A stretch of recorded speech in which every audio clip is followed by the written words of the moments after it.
Cet après-midi, je vous raconte non pas Napoléon ni Louis-Napoléon, mais un autre Bonaparte qui s'est fait un nom aux États-Unis, lui, ou la véritable histoire de Charles-Joseph Bonaparte, le fondateur du FBI. Quel était son lien de parenté avec Napoléon Ier et comment la famille Bonaparte s'est-elle implantée aux États-Unis? Dans quel contexte Charles-Joseph Bonaparte a-t-il créé le FBI? Et en quoi ressemblait-il au FBI d'aujourd'hui que l'on voit dans les séries? Europe 1, 15h, 16h, historiquement vôtre. le récit, Stéphane Bern.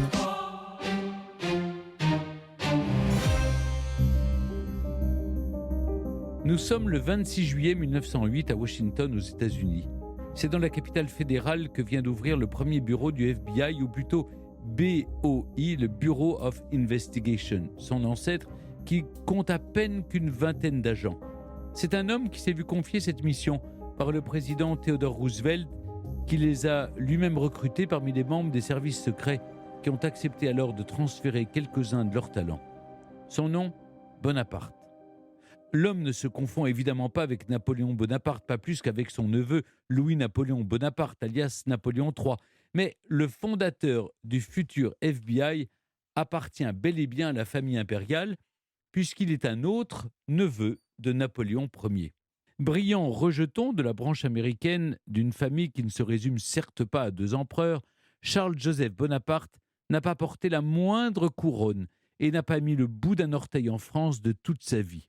Mais il fait en revanche partie de ceux qui ont forgé l'Amérique contemporaine, comme ministre de la Marine d'abord, comme attorney général ensuite, l'équivalent de notre garde des Sceaux. Alors, en ce mois de juillet 1908, lorsque le petit-neveu du vainqueur d'Austerlitz fonde cette nouvelle agence, son Bureau of Investigation, bureau le mot choisi est volontairement français, n'a bien sûr pas l'envergure du FBI moderne et s'intéresse à peu de crimes. Mais Charles-Joseph Bonaparte a bel et bien conçu ce qu'est devenu le FBI en quelques décennies. Une agence fédérale efficace et bien rodée, capable de gérer les affaires les plus sérieuses sur tout le territoire américain, qui compte à ce jour quelques 14 000 agents, 22 000 salariés, 500 bureaux, pour un budget de 8,5 milliards de dollars. Bref, l'une des forces de police et d'enquête les plus puissantes au monde. Et l'une des plus célèbres aussi. Il faut avouer que le grand et le petit écran y sont évidemment pour beaucoup. Fox Mulder et Dana Scully dans X-Files, Clarice Starling dans Le Silence des agneaux, Dale Cooper du côté de Twin Peaks. À chaque fois, on reconnaît au premier coup d'œil les 3 grandes lettres jaunes qui désignent le Federal Bureau of Investigation. Une existence qui n'aurait peut-être jamais pu commencer si le plus jeune frère de Napoléon, Jérôme Bonaparte, n'était pas tombé quelques décennies plus tôt sous le charme d'une des plus belles femmes de Baltimore. Oui, pour comprendre comment un Bonaparte a pu fonder le FBI au tout début du XXe siècle, il faut en effet remonter d'une grosse centaine d'années en arrière, en juillet 1803. Cette année-là, Jérôme Bonaparte arrive dans la capitale économique du Maryland. À 18 ans, le jeune homme a déjà tiré quelques fruits de l'ascension de son frère aîné. Encore premier consul, Napoléon a déjà fait de son cadet un officier de marine malgré sa jeunesse. Accueilli à bras ouverts dans la bonne société de Baltimore, Jérôme Bonaparte est vite séduit par l'un des plus beaux partis du comté, Elizabeth Patterson, une beauté du même âge que lui, dont la famille compte parmi les plus fortunées des États-Unis. Et très vite, le coup de foudre est partagé. Les tourtereaux convolent la veille de Noël de la même année. Et parce qu'on ne perd pas de temps, 18 mois plus tard, Elizabeth Bonaparte accouche d'un premier enfant, Jérôme Napoléon Bonaparte. La grande histoire s'en mêle ensuite. Désormais empereur, Napoléon Ier caresse d'autres ambitions que ce mariage américain pour son plus jeune frère. Comme tous les membres de sa famille, Jérôme est d'abord un outil aux yeux de son frère aîné. L'empereur se moque bien des sentiments de Jérôme ou d'Élisabeth. En 1805, il fait casser le mariage en prétextant que ni Jérôme ni sa femme n'étaient majeurs au moment de leur union. Futur roi de Westphalie, Jérôme est contraint d'abandonner sa femme et son fils pour la plus grande colère d'Élisabeth, qui finira par obtenir devant les tribunaux le droit de garder ce nom de Bonaparte. Elle ne se remariera jamais. À ses yeux, elle est une Bonaparte et son fils aussi. Ce fils, Jérôme Bonaparte, deuxième du nom, grandit à Baltimore et mène sa vie sans trop se soucier de ses démêlés familiaux.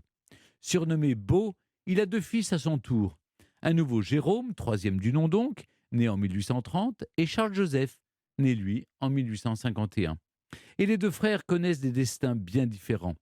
Si le premier, devenu militaire, regagne le vieux continent pour servir dans l'armée de son cousin germain Napoléon III, le second, lui, refusera toute sa vie d'être associé de près ou de loin à la famille impériale. Son existence, Charles-Joseph ne l'imagine qu'aux États-Unis. Et très jeune, c'est à l'oncle Sam qu'il décide de la consacrer. Il en a les moyens par sa fortune et par ses qualités. Élève brillant, Charles-Joseph entre à la prestigieuse université de Harvard, dont il sort diplômé en droit en 1874. Il a 23 ans. Et dans toute la Nouvelle-Angleterre, le jeune juriste ne tarde pas à faire parler de lui, non seulement pour ses talents de juriste, mais aussi pour les idées qu'il défend, des idées qui le rangent dans le camp des réformateurs et des progressistes américains. Pour Charles-Joseph Bonaparte, comme pour beaucoup d'autres, en effet, les États-Unis sont parvenus à un carrefour dans ce dernier quart du XIXe siècle. Portés par une croissance économique fulgurante, ils sont devenus en quelques décennies une immense nation dont la place dans les affaires du monde se fait de plus en plus prépondérante. Mais pour lui, cette ascension a une face obscure, le capitalisme déréglé, le goût du profit pour le profit et la corruption menacent un pays où les grands empires industriels font trop souvent la loi. Pour lui, l'Amérique est d'autant plus fragile que son échelon fédéral reste souvent trop faible face aux États. Ce constat, le juriste le fait tous les jours à Baltimore, riche cité portuaire où s'affrontent tout à la fois l'insolente richesse de quelques-uns et le sort tragique des plus faibles et des plus pauvres. Charles-Joseph Bonaparte veut une Amérique meilleure, plus protectrice pour les laisser pour compte d'un libéralisme sans limite. S'il faut prendre garde à ne pas en faire un socialiste ou un communiste, loin de là, Charles-Joseph veut revenir à l'esprit des pères fondateurs. Ce qu'il appelle de ses vœux, c'est tout simplement le good government, ce courant de pensée qui veut voir émerger un État fédéral efficace et honnête, concentré sur le bien commun. Bref, une Amérique intègre, servie par des hommes publics incorruptibles et débarrassée de la fraude électorale, du favoritisme, du clientélisme et des abus de pouvoir. Au niveau local, son métier lui permet de porter ses idées. Ténor du barreau, Charles-Joseph met ses redoutables talents d'orateur et d'avocat au service des causes qui lui sont chères, de la lutte contre la corruption jusqu'à la défense des droits civiques, ceux des femmes et des anciens esclaves noirs en tête. Redouté, en homme caustique et souvent ironique, il pèse de tout son poids dans la série de lois que le Maryland adopte dans les années 1890 pour moraliser la fonction publique et la vie politique de l'État. Il en retire le surnom de Charlie the Crook Chaser, le chasseur d'escrocs. Mais il y gagne surtout l'attention d'un autre diplômé d'Harvard, un homme qui s'apprête à devenir l'un des présidents les plus respectés de l'histoire américaine, Theodore Roosevelt. L'homme qui va permettre à Charles-Joseph Bonaparte de confronter ses idéaux à la réalité. Lorsqu'en septembre 1901, le vice-président Roosevelt accède subitement au pouvoir suprême au lendemain de l'assassinat de William McKinley, un air neuf ne tarde pas à souffler sur la Maison-Blanche. Par sa personnalité comme par sa manière de gouverner, Theodore Roosevelt marque une rupture. Son tempérament dynamique n'est un mystère pour personne. On dit de lui qu'il court devant son cheval. Mais à 43 ans, le bouillant président sait qu'il lui faut s'entourer de personnalités au caractère différent du sien, moins spontanées et plus calmes. À 50 ans tout juste, Charles-Joseph Bonaparte répond d'autant mieux à ce portrait robot que ses idées réformatrices rejoignent largement celles de Roosevelt. S'il est moins impressionnant que le président, son allure marque ses contemporains avec, je cite, « cette tête en boulet de canon avec de la place pour deux cerveaux » que décrit un contemporain. Toujours vêtu de noir, il est aussi redouté, comme en témoigne un journaliste du New York World qui écrit « Son sourire fascine quiconque le regarde en face, troublant, doux, sirupeux, séducteur, trompeur, sarcastique, sardonique, paralysant, diabolique. » Diabolique ou pas, Roosevelt ne tarde pas à faire appel à cette figure du mouvement réformateur. Son influence se devine dans les réformes engagées pour assainir le recrutement des fonctionnaires, désormais sélectionnés sur concours au lieu d'être recrutés à la tête du client, avec tous les risques de népotisme et de corruption que cela suppose. C'est encore Bonaparte qui est derrière la création d'une police maritime chargée de traquer les petits et les grands trafics qui règnent dans les ports américains. Nommé procureur spécial, Bonaparte est ensuite chargé d'une mission délicate, nettoyer les services postaux fédéraux. En 9 mois à peine, le procureur spécial lance 2500 poursuites, ce qui permet de sérieusement assainir l'US Mail aux grandes dames de certains sous-traitants sans scrupules. En 3 ans, le bon gouvernement que Bonaparte appelait de ses vœux prend corps et ses avancées se soldent par la réélection de Roosevelt en 1904. Et cette fois, Charles-Joseph intègre la dizaine de ministres qui entourent le président. Une anecdote en dit long sur son tempérament d'ailleurs. Écoutez plutôt, alors qu'il vise le poste d'attorney général, autrement dit le garde des Sceaux, le président Roosevelt lui propose la marine. Bonaparte se fend d'une réponse écrite qui vaut son pesant d'or. Ma préférence irait au remplacement de monsieur l'attorney général, mais puisqu'il faut attendre, je ne doute pas que ma nomination au département de la marine produise un bon effet sur l'opinion publique. On fait difficilement plus sûr de soi sans paraître arrogant. Mais Bonaparte reçoit bien l'assurance d'obtenir plus tard le poste qu'il réclame. Une partie de la presse s'amuse de la nomination à la marine du petit-neveu d'un empereur que les Anglais avaient battu à plate couture à Trafalgar. En 18 mois pourtant, Charles-Joseph fait beaucoup pour organiser et moderniser une flotte américaine qui pèse encore bien peu sur la scène internationale. Mais le poste n'est qu'un tremplin.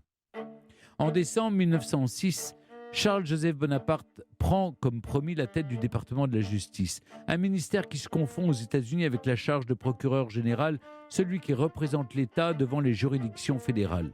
Une fois nommé, Bonaparte ne compte ni son temps ni ses efforts. En quelques années, le ministre porte quelques 560 dossiers devant la Cour suprême et plaide en personne 56 fois dans un but clair: renforcer le poids du pouvoir fédéral face aux États d'une part et face aux grands groupes économiques d'autre part. Le combat le place en première ligne face à des mastodontes de l'industrie et du commerce, des groupes comme ceux d'Andrew Carnegie, de Jay Gould, de J.P. Morgan ou de John Rockefeller. Mais qu'importe. Peu perturbé par leur influence politique, Charles-Joseph Bonaparte part à l'assaut pour réguler les pratiques de ces trusts qui menacent la libre concurrence à force de dominer leur secteur et de multiplier les ententes illicites.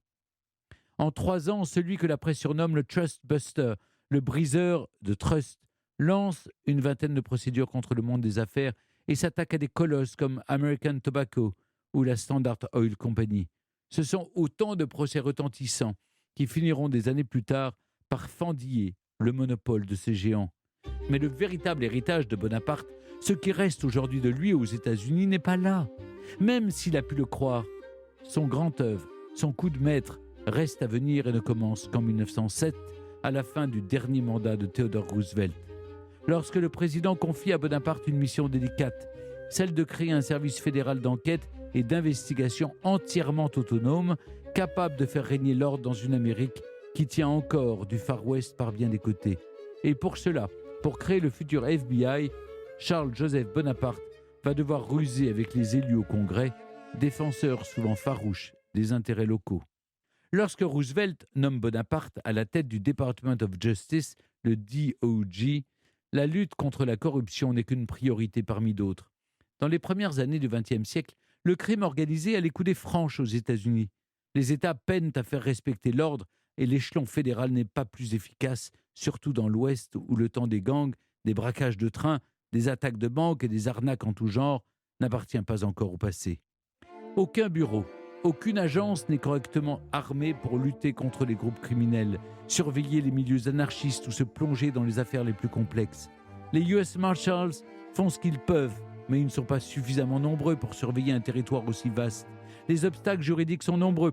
Dès qu'une activité criminelle se déroule sur plusieurs États, les services de police sont paralysés, chacun veillant jalousement au respect de ses frontières et de ses prérogatives.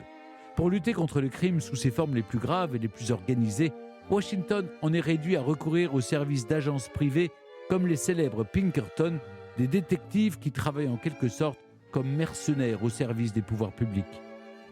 Dans un État moderne, ce n'est évidemment pas satisfaisant. À la demande du président Roosevelt, Bonaparte se penche alors sur la création d'un service d'investigation nouveau directement rattaché à son ministère. En 1907, et aussi étonnant que cela puisse paraître, le ministère de la Justice en est réduit à emprunter des agents à d'autres ministères pour mener ses enquêtes. Aux yeux de Bonaparte, le fait que l'attorney général ne dispose d'aucun service d'enquête autonome est une anomalie qu'il faut absolument réparer. Tout le problème est que ni le Congrès ni le Sénat ne l'entendent de cette oreille. Jaloux des prérogatives des États, les parlementaires s'opposent à la création d'une agence fédérale qui, dans leur esprit, pourrait bien se transformer en police politique aux ordres de Washington. Et pour bien faire passer le message, le Congrès passe une loi qui interdit au DOJ de se faire prêter des agents par d'autres ministères. Il en faut davantage pour freiner Bonaparte. Puisqu'on le prive de ses agents détachés, le petit-neveu de Napoléon Ier crée sa propre brigade et recrute ses premiers agents en s'asseyant au passage sur la tradition qui veut qu'aucune décision majeure sur l'organisation d'une administration centrale ne soit lancée sans l'aval du Congrès.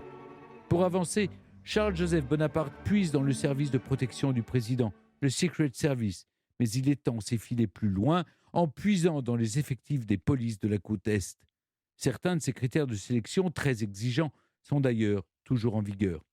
Pour intégrer la nouvelle structure, officiellement fondée le 26 juillet 1908, il faut savoir passer inaperçu dans la foule, afficher une bonne forme physique et maîtriser la langue anglaise sur le bout des doigts. Mais il faut aussi pouvoir présenter de solides diplômes, si possible en droit. Bref, Bonaparte a besoin de têtes bien faites dans des corps bien faits, mais surtout d'hommes intègres, doués du sens de l'ordre et du service public. À l'été 1908, ces agents spéciaux que la presse surnomme vite les G-Men pour Government's Men, les hommes du gouvernement, forment l'embryon du futur FBI, le BOI pour Bureau of Investigation. Pour amadouer le Congrès, Bonaparte a l'intelligence de cantonner l'activité de cette trentaine d'agents triés sur le volet à certains crimes seulement. La lutte contre le trafic illégal, le recensement des maisons closes, le contrôle des livres obscènes et le démantèlement des réseaux de traite des blanches. On est certes encore loin de la grande police au service des intérêts supérieurs de la nation, mais l'habileté politique de Bonaparte porte ses fruits. Le 1er juillet 1909, le BOI est officiellement doté de son premier budget et s'installe dans les locaux du ministère de la Justice à Washington. Bonaparte ne verra pas vraiment grandir le bureau qu'il a fondé. En 1909, Roosevelt respecte son engagement de ne pas briguer un troisième mandat et la mission de l'Attorney général prend fin avec l'élection de William Howard Taft. Si le petit-neveu de Napoléon a bien fondé l'embryon du FBI, c'est donc à l'un de ses successeurs que revient le mérite d'en avoir fait la machine bien rodée qu'il est aujourd'hui. C'est un autre homme, John Edgar Hoover, qui prend la tête du bureau en 1924, un bureau dont il reste le seigneur et maître pendant presque 50 ans, jusqu'en 1972, un bail très long, trop long sans doute. En 50 ans, Hoover a fait du FBI de Bonaparte une machine efficace, mais au prix de sérieuses dérives. Il a tout organisé, oui, mais il a aussi pris la vilaine habitude de confondre le bureau avec son service personnel d'investigation. Un grand nombre d'enquêtes ont eu comme seul objet de l'alimenter en informations, sans que les personnes ciblées ne soient engagées dans quoi que ce soit de criminel, souvent au mépris des libertés fondamentales. Sous son autorité, le FBI est connu de brillants succès, en partie salis par quelques barbouzeries indignes d'un service qui a pu faire un temps figure d'État dans l'État, bien loin de l'idéal de good government défendu par son fondateur. Après avoir passé 3 ans et 8 mois dans l'administration de Theodore Roosevelt, Charles-Joseph Bonaparte retourne à Baltimore. Dans sa ville natale, le juriste reprend un temps son activité d'avocat avant de couler des jours paisibles jusqu'à sa mort en 1921, à l'âge de 70 ans. Retraité, Bonaparte se comparait volontiers à Cincinnatus, ce héros romain légendaire qui se retira sur ses terres après avoir sauvé la mère patrie sans jamais briguer le pouvoir suprême. Il y avait là une part de plaisanterie, bien sûr, mais un peu de vrai aussi. À la fin du mandat de Roosevelt, beaucoup ont vu chez Bonaparte l'un de ses successeurs naturels, mais le petit-neveu de Napoléon n'a jamais voulu franchir cette marche. Son seul échec, finalement, tient à son combat en faveur des droits civiques. Comme attorney général, il a pourtant beaucoup fait pour porter devant la Cour suprême son combat pour le respect des droits des Afro-Américains à une époque où les États du Sud, au travers de la ségrégation et des tristement célèbres lois Jim Crow, s'acharnaient à saper les droits conquis au lendemain de la guerre de sécession. À cet égard, il a indéniablement échoué, bloqué par des tribunaux plus conservateurs que lui. Son bilan n'en reste pas moins remarquable. Si le FBI reste le point le plus marquant de son héritage, Charles-Joseph Bonaparte reste l'un des grands hommes d'État du début du XXe siècle, cette période dorée qui voit les États-Unis prendre leur place au rang des grandes puissances. Issu d'une famille impériale, le plus américain des Bonaparte est certes moins illustre que d'autres de ses membres, mais il a, lui aussi, placé son existence au service de l'État, des États-Unis en l'occurrence, avec une remarquable cohérence, sans dévier de ses convictions progressistes. Animé par la volonté de servir le good government, bien servi par des facultés rares, il a pesé dans la lutte contre la corruption, le népotisme et les passe-droits qui régnaient au pays de l'oncle Sam. Ce qui lui valut d'ailleurs le surnom, bien avant Elliot Ness, d'incorruptible. Europe 1, historiquement vôtre. Daniel de Montplaisir, merci d'être toujours avec nous sur Europe 1. On vient d'en raconter beaucoup sur lui, pourtant vous écrivez que cet incorruptible reste pour vous nimbé de mystère. Quel questionnement demeure après le travail biographique que vous avez effectué sur Charles-Joseph Bonaparte ? Oui, c'est un personnage quelque peu mystérieux car extrêmement discret sur sa vie privée. Il détestait s'épancher. Il avait peu d'amis intimes, il ne se confiait guère et il n'accordait que rarement des entretiens. Il ne parlait que de sujets d'intérêt général, jamais de lui-même. Enfin, il n'a pas laissé de mémoire. On ne lui connaît également ni hobby ni passion. Aucune rumeur, aucun bruit, même de tout petits scandales ne l'a jamais approché. Par exemple, il était marié, il n'a pas eu d'enfant et on ne sait pas pourquoi. Une chose est sûre, Charles-Joseph Bonaparte était donc le petit-neveu de Napoléon Ier. Peut-on établir des parallèles entre les deux hommes et dans quelle mesure peut-on dire qu'il en est son héritier ou un de ses héritiers spirituels ? Alors, Charles-Joseph ne se voulait héritier de personne. Mais il est certain qu'on trouve chez lui des caractères qui rappellent un peu son grand-oncle. D'abord, une énorme capacité de travail, un esprit toujours en éveil, des jugements fulgurants sur l'état du monde, beaucoup d'ambition pour son pays, les États-Unis. Enfin, un caractère assez autoritaire dans la prise de décision. Par exemple, pour mettre en place le FBI, il n'hésite pas à court-circuiter le Congrès des États-Unis.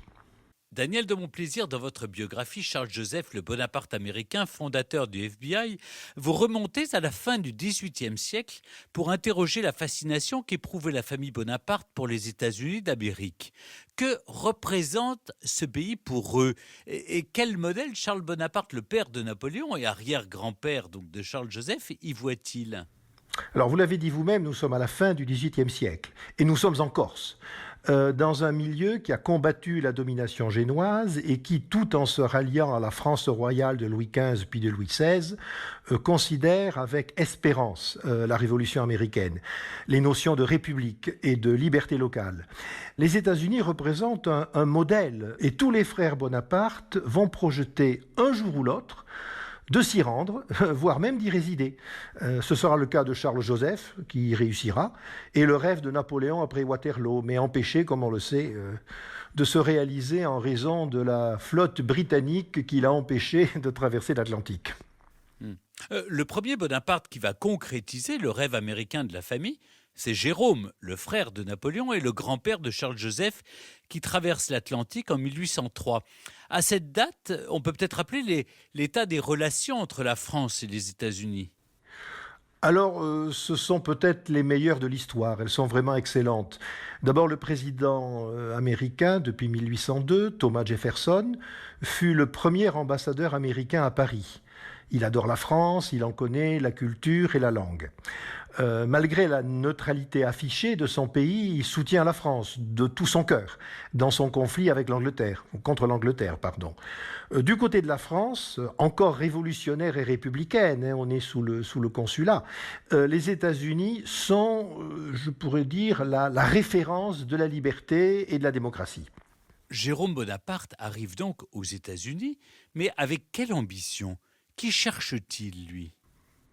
Alors, lui, ce qu'il cherche, c'est l'aventure, c'est la découverte, c'est le frisson du grand large, beaucoup plus que les conceptions politiques. Disons les choses, c'est le moins sérieux et de loin des frères Bonaparte.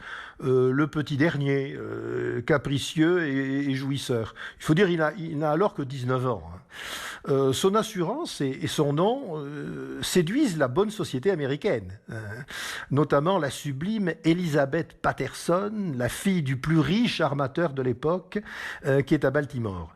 Se noue une idylle, un mariage, un enfant et la colère du grand frère Napoléon qui refuse de reconnaître cette union à laquelle il n'a pas donné son autorisation. 2 générations plus tard, un Bonaparte va donc s'imposer sur la scène politique américaine. Quel rapport Charles-Joseph entretient-il avec son illustre nom de famille ? Parce qu'il va choisir de consacrer sa vie aux États-Unis, pas à la France, mais est-ce qu'il essaie de faire prévaloir son nom ou pas du tout ?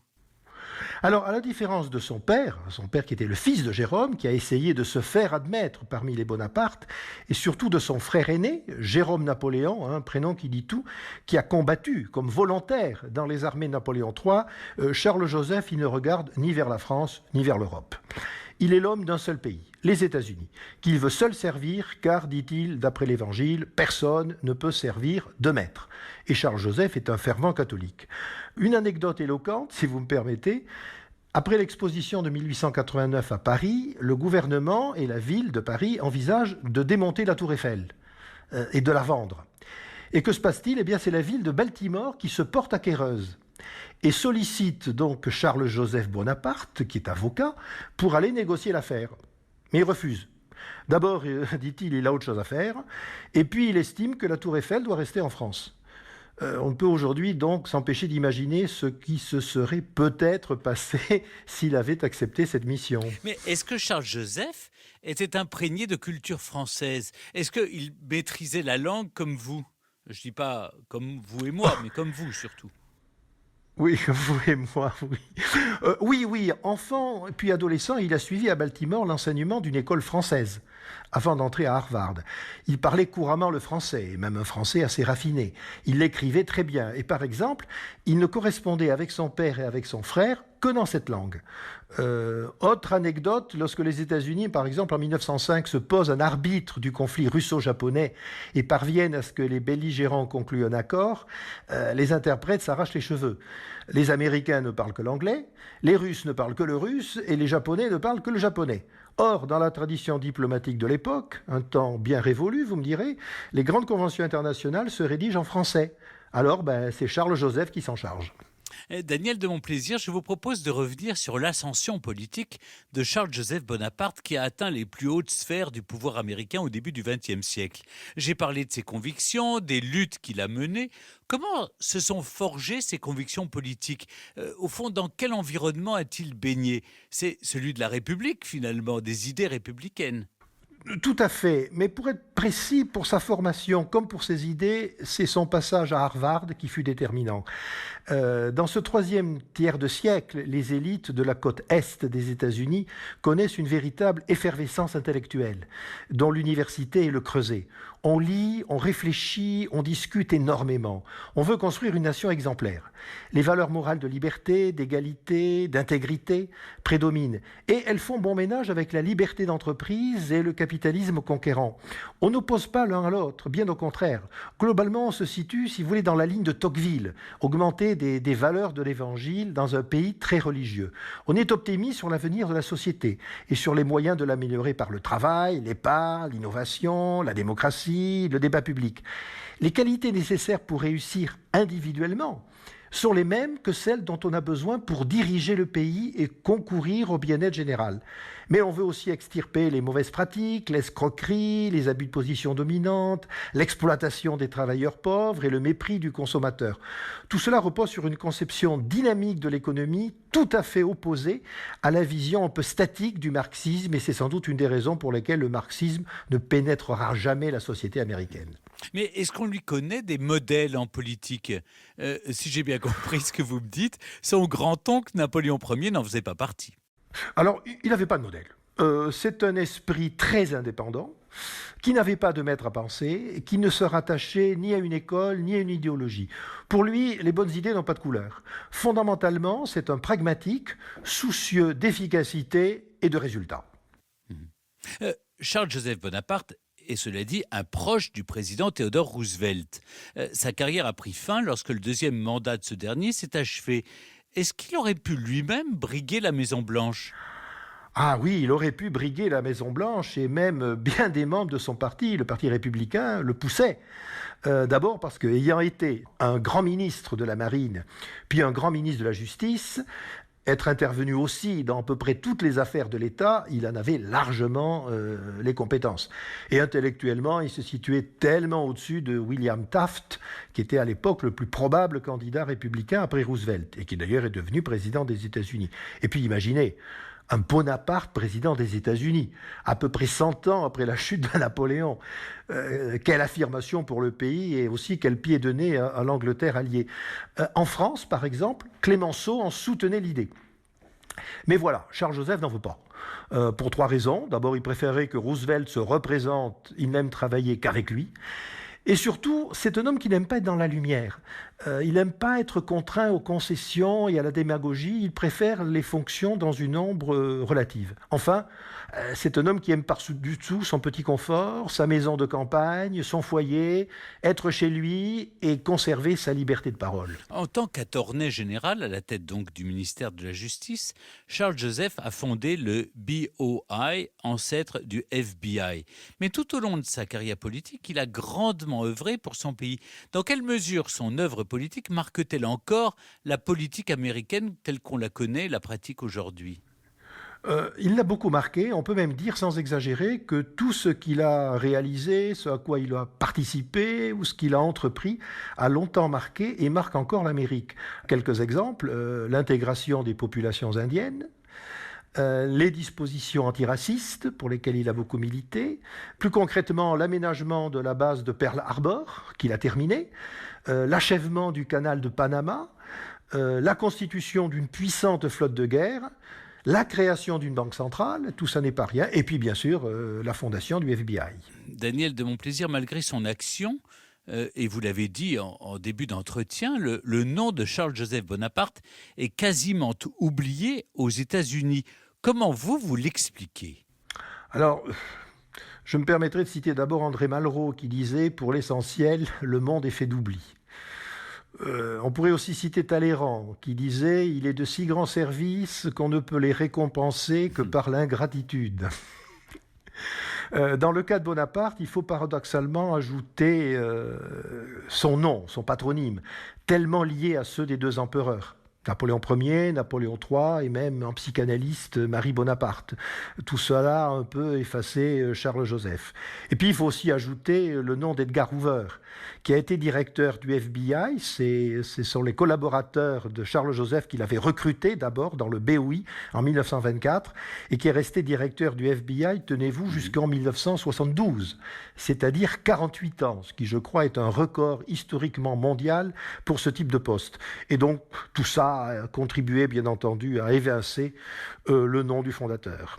Mais heureusement, vous êtes là pour réparer cet oubli. Merci beaucoup. Merci. Daniel de Montplaisir, de nous avoir accompagnés cet après-midi dans Historiquement Vôtre pour retracer la véritable histoire de Charles-Joseph Bonaparte, le fondateur du FBI. Je rappelle la passionnante biographie que vous lui consacrez et qui nous a permis de nourrir le récit d'aujourd'hui.